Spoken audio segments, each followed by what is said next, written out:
With breaking news coming out of Thailand, where their operation is continuing to save that group of boys in a cave. A former Navy SEAL who was working on that operation, he's died from a lack of oxygen.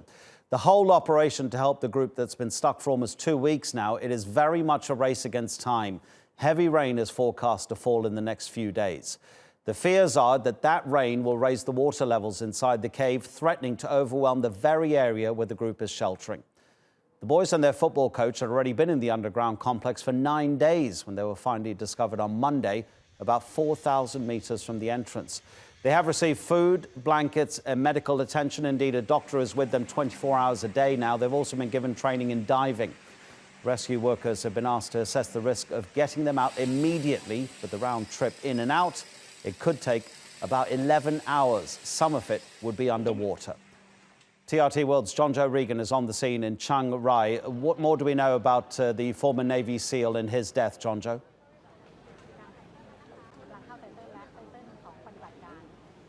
Yes, well, an incredibly tragic incident happened last night. It happened about 1 a.m.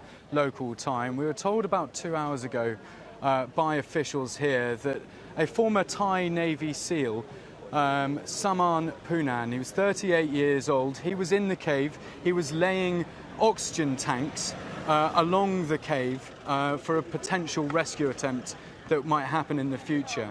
It was on his way out that he ran out of oxygen and became unconscious and unfortunately died. His body was taken out and has been taken to Bangkok by helicopter and then by aeroplane. But what it goes to show is just how dangerous this entire operation is. If a professional, experienced diver has died in those conditions, just how difficult and how dangerous will it be for 12 young boys and their soccer coach who have very limited swimming experience?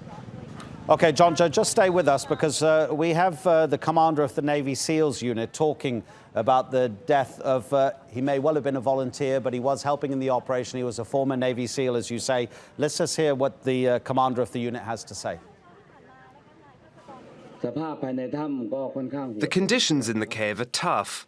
Once he placed the oxygen tanks, Petty Officer First Class Saman passed out on his way back. His friend tried to administer first aid, but he didn't respond. We brought him to Chamber 3 and gave him more first aid, but he remained unconscious. So we took him to the hospital. I can guarantee that we won't panic, we won't stop our mission, we won't let his life be in vain.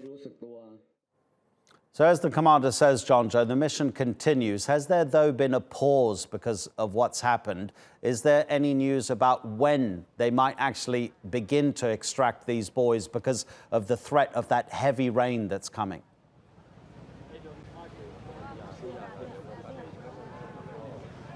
No news yet on when they'll do it, but the rescue operation is ongoing. It doesn't stop. They aren't pausing. They are continuing to look at all the options as to how to best get these boys out. It's important to stress that these boys are safe where they are. And as professional cavers and rescue people will tell you, that you never take someone out of a situation which is safe and put them into danger. So they're looking at all the possible routes of getting them out, but they won't do it until they are absolutely confident that they can get these guys out safely. To do that, they're looking at a number of options. They're looking at drilling down through the mountain to create a new entrance to haul them out that way.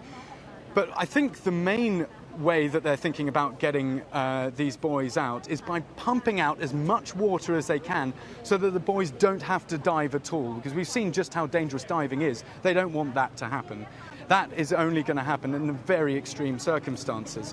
So what pumping out the water will allow them to do is for the boys to come out without having to put their heads underwater. They're trying to lower the water table enough so that these boys can walk and swim out and float out wearing life jackets. And if that can happen, I think that is what everyone is aiming for.